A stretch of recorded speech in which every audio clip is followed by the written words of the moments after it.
Berkshire Hathaway resmi melepas seluruh sahamnya di BYD, produsen kendaraan listrik asal Cina. Investasi yang dimulai 2008 itu semula memberi keuntungan besar bagi perusahaan milik Warren Buffett. Dilaporkan CNBC, Berkshire pertama kali membeli 225 juta saham BYD pada 2008 dengan nilai 230 juta dolar Amerika Serikat atau sekitar 3,8 triliun rupiah.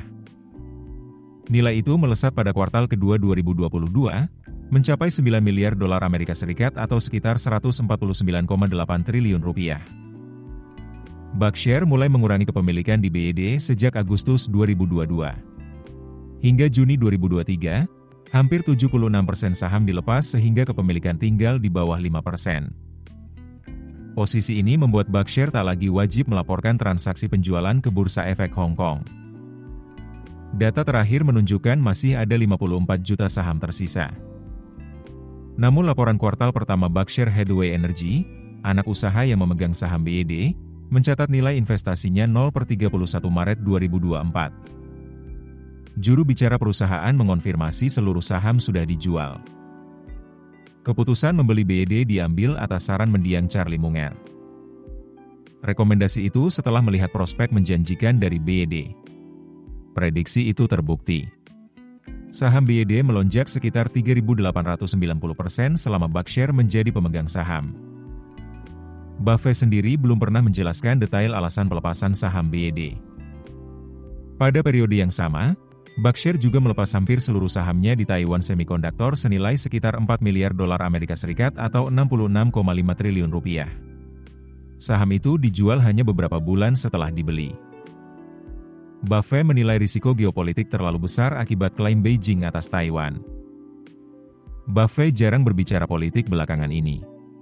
Pada 2022, ia pernah menyinggung banyak orang yang marah secara berkelanjutan lalu melampiaskannya ke perusahaan, sesuatu yang menurutnya merugikan karyawan dan investor.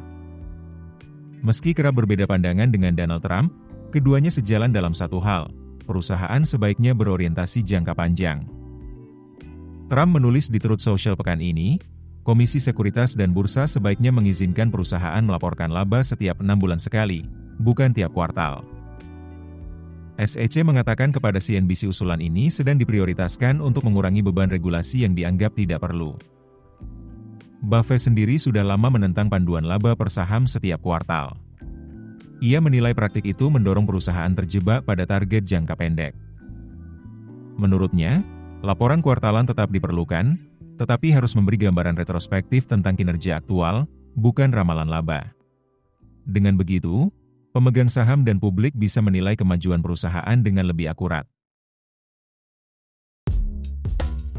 Keputusan bisnis terbaik datang dari data, bukan tebakan.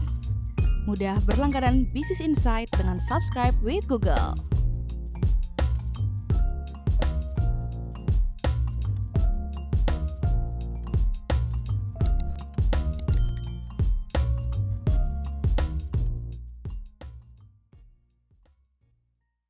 Download aplikasi Kontan sekarang di App Store atau Play Store.